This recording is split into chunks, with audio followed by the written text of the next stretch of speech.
महाराजा छत्रसाल की नगरी छतरपुर, जिसे शौर्य भूमि भी कहा जाता है, एक ऐसा शहर जो अपने गौरवशाली इतिहास को साथ में लेकर आधुनिकता की सड़क पर सरपट दौड़ रहा है।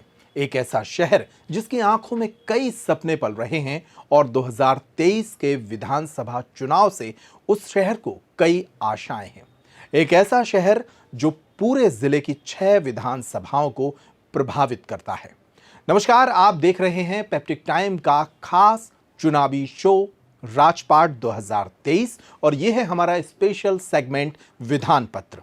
विधान पत्र में आज बात करेंगे छतरपुर विधानसभा की। मैं हूं अंकुर यादव।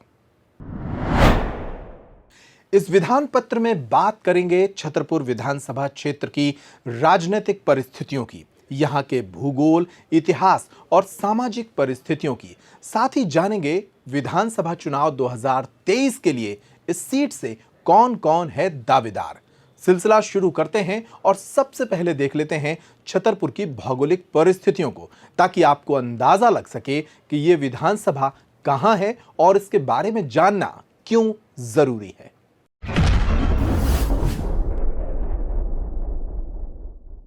विधान पत्र में सबसे पहले जान लेते हैं इस विधानसभा की भौगोलिक स्थिति को, ताकि आप इस क्षेत्र के मिजाज को आसानी से समझ सकें। छतरपुर विधानसभा की भौगोलिक स्थिति से जुड़ी 3 बातों को ध्यान से समझिए। पहली बात, छतरपुर विधानसभा बुंदेलखंड के सबसे विकासशील छतरपुर जिला मुख्यालय की विधानसभा है। इस विधानसभा में शहरी और ग्रामीण दोनों ही क्षेत्र आते हैं। मतदाताओं की बड़ी संख्या शहर से जुड़ी है, इसलिए काफी विकसित मिजाज ये विधानसभा रखती है। दूसरी बात, छतरपुर जिला उत्तर प्रदेश के झांसी और महोबा जिले से सटा हुआ है। जाहिर है कि यूपी के सैकड़ों परिवार पिछले कुछ वर्षों में छतरपुर आकर बस गए और यहाँ के मतदाता बन गए, यानी इस विधानसभा पर यूपी का असर भी पड़ता है। तीसरी और अहम बात, छतरपुर विधानसभा एक ऐसी विधानसभा है जहां शहरी और ग्रामीण मतदाताओं की संख्या तकरीबन बराबर है। यहां भाजपा और कांग्रेस के बीच कांटे का मुकाबला होता रहा है। पिछले सालों की बात करें तो यहां 10 साल भाजपा ने राज किया, तो वहीं 10 साल भाजपा विपक्ष में रही। वर्तमान में भी यहां कांग्रेस के आलोक चतुर्वेदी विधायक हैं। विधानसभा चुनाव होते हैं मतदाताओं से, और इस विधानसभा क्षेत्र में मतदाताओं की एक बड़ी संख्या है। तकरीबन 2.25 लाख लोग अपने मताधिकार का प्रयोग करने के लिए पात्र हैं और ये लोग आगामी विधानसभा चुनाव में अपना भाग्य विधाता चुनेंगे। इस विधानसभा सीट पर मतदाताओं की स्थिति और जातिगत समीकरण क्या है, इस सेगमेंट में समझते हैं।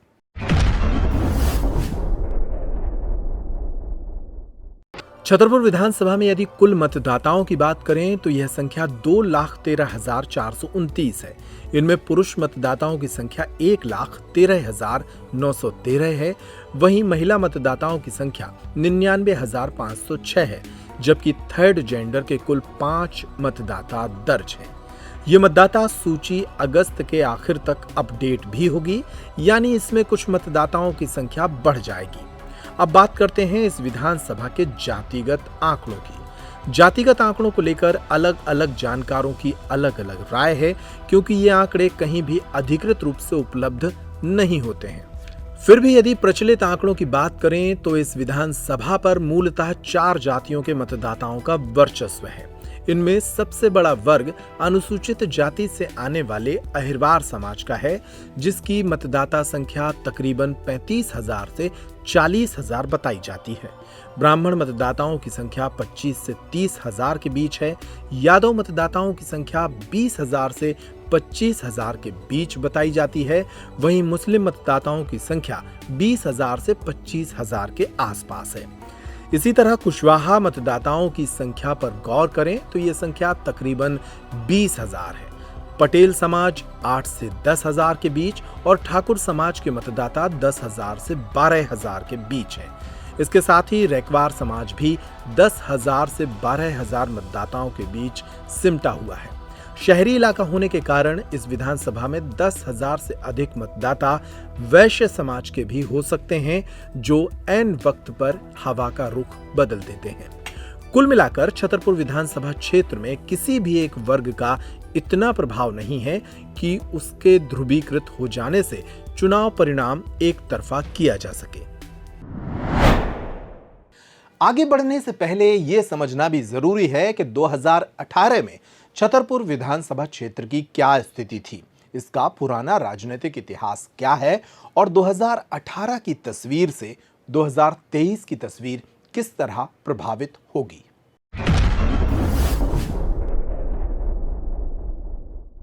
अब बात करते हैं विधानसभा चुनाव के पिछले इतिहास की। छतरपुर विधानसभा क्षेत्र में पिछले 15 सालों से भाजपा और कांग्रेस के बीच सीधी टक्कर होती रही है। वर्ष 2008 से 2018 तक छतरपुर विधानसभा क्षेत्र पर 10 सालों तक भाजपा का कब्जा रहा। पूर्व मंत्री ललिता यादव यहां से 2 बार लगातार विधायक चुनी गईं, लेकिन 2018 में यह सीट कांग्रेस ने अपने पाले में कर ली। दरअसल 2018 में भाजपा ने अपनी सिटिंग एमएलए ललिता यादव को छतरपुर से हटाकर बड़ा मलहरा भेज दिया था। पार्टी ने उनके स्थान पर छतरपुर की पूर्व नगरपालिका अध्यक्ष अर्चना सिंह को यहां से अपना प्रत्याशी बना दिया था। 2018 के चुनावी अखाड़े में भाजपा की ओर से अर्चना सिंह और कांग्रेस की ओर से आलोक चतुर्वेदी के बीच चुनावी टक्कर हुई थी।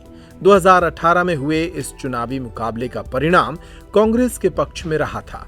तब कांग्रेस के आलोक चतुर्वेदी ने भाजपा की अर्चना सिंह को 3495 वोट से पराजित कर दिया था।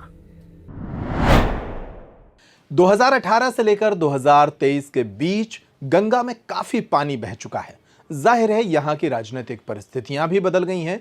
वर्तमान हालात क्या हैं और किन मुद्दों पर 2023 का चुनाव होने जा रहा है, छतरपुर विधानसभा क्षेत्र के लिए प्रमुख चुनावी मुद्दों को इस सेगमेंट में समझते हैं।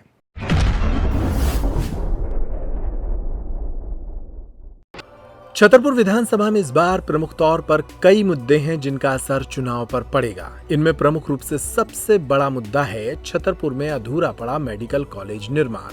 इस मुद्दे पर कांग्रेस और भाजपा दोनों के पास अपने तर्क और आरोप हैं, लेकिन सच ये है कि 2018 में जन आंदोलन के बाद घोषित हुआ मेडिकल कॉलेज आज तक छतरपुर को नहीं मिल सका है। इसके अलावा और भी कई परियोजनाएं हैं जो अधर में लटकी हुई हैं, फिर चाहे वो एनटीपीसी का पावर प्लांट हो, छतरपुर का अधूरा पड़ा नवीन बस स्टैंड निर्माण हो या फिर घोषित होने के बाद अटक गया फ्लाईओवर हो। भाजपा के पास बताने के लिए केंद्र और राज्य की योजनाओं के अलावा छतरपुर का अस्पताल भवन, झांसी खजुराहो 4 लेन, विश्वविद्यालय का निर्माण शामिल है, तो वहीं कांग्रेस घोषणाओं के अधूरे होने पर हमलावर है। चलिए, तो विधानसभा के मुद्दों को आपने जान लिया।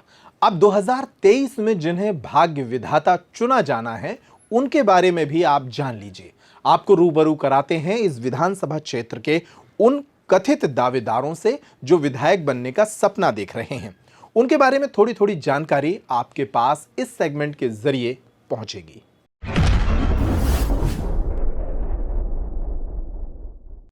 सबसे पहले भाजपा के दावेदारों पर नजर डालते हैं। प्रमुख रूप से पिछले कई वर्षों से 2 नेता इस सीट पर प्रबलता के साथ दावेदारी करते आए हैं। पहला दावा इस सीट से 10 सालों तक विधायक रही ललिता यादव का है, जिनको पार्टी ने पिछली बार इस सीट से हटाकर बड़ा मलहरा से चुनाव लड़ा दिया था और वे हार गई थी। दूसरा दावा अर्चना सिंह का है। पूर्व भाजपा जिलाध्यक्ष पुष्पेंद्र प्रताप सिंह की पत्नी और पूर्व नगरपालिका अध्यक्ष अर्चना सिंह ने ही 2018 के चुनाव में भारतीय जनता पार्टी की ओर से नुमाइंदगी की थी। वे इस सीट से कड़ी टक्कर देकर तकरीबन 3495 वोट से हार गई थी। इस बार भी वे सक्रिय होकर अपनी टिकट के लिए मजबूत दावेदारी पेश कर रही हैं। दावेदारों की इस सूची में कुछ और नाम भी हैं, जैसे पूर्व विधायक उमेश शुक्ला। पार्टी यदि आपसी कलह को थामने के फॉर्मूले पर आई तो ललिता यादव और अर्चना सिंह दोनों को टिकट न देकर उमेश शुक्ला को मैदान में उतार सकती है। चूंकि मध्य प्रदेश विधानसभा चुनाव 2023 में भाजपा और कांग्रेस के बीच कांटे की टक्कर देखी जा रही है, ऐसे में संभव है कि जो प्रत्याशी लोकप्रिय तौर पर सामने आ रहे हैं उनकी जगह भारतीय जनता पार्टी किसी नए चेहरे को भी मैदान में उतार सकती है। इनमें भाजपा की नेत्री नंदिता पाठक, भाजपा के वरिष्ठ नेता जयराम चतुर्वेदी, नगर निकाय चुनाव में पिछली दफा बेहतर प्रदर्शन करने वाले विवेक चौरसिया बिट्टू और संजय रिछारिया जैसे चेहरों पर भी विचार किया जा सकता है। अब बात करते हैं कांग्रेस के दावेदारों की। जिस तरह भाजपा में दावेदारों की फौज है, वैसा कुछ कांग्रेसी खेमे में नजर नहीं आ रहा है। कांग्रेस अपने सिटिंग एमएलए आलोक चतुर्वेदी को ही मैदान में उतार सकती है, जिन्होंने पिछले 5 वर्षों में अपनी राजनीतिक सामाजिक सक्रियता से सेवा से जुड़े कई कार्य किए हैं और जनता के बीच एक ठीक ठाक छवि बनाकर रखी है। हालांकि ऐसा नहीं है कि कोई और छतरपुर विधानसभा से कांग्रेस की टिकट नहीं मांग रहा है। पूर्व कृषि उपज मंडी के अध्यक्ष और कांग्रेस नेता डीलमणि सिंह छतरपुर विधानसभा से विधायक बनने की लालसा के साथ कांग्रेस से अपनी दावेदारी प्रस्तुत कर रहे हैं। तो कुल मिलाकर वर्ष 2023 के विधानसभा चुनाव में मोटे तौर पर छतरपुर विधानसभा में 3 अहम फैक्टर काम करते नजर आ रहे हैं: प्रत्याशी की छवि, कैडर वोट का झुकाव और जातीय समीकरण। इन तीनों के इर्द गिर्द ही विधानसभा का चुनाव होने वाला है। इस पूरे चुनाव पर हमारी नजर बनी रहेगी। पेप्टिक टाइम, जो कि मध्य प्रदेश का 10 लाख डिजिटल सदस्यों वाला परिवार है, वो लगातार अपने चुनावी कैंपेन पर लगातार शोज कर रहा है। छतरपुर विधानसभा क्षेत्र के प्रमुख दावेदारों से बात करने के लिए हमारे दूसरे सेगमेंट के जरिए हम फिर हाजिर होंगे। इस विधान पत्र में इतना ही। नमस्कार।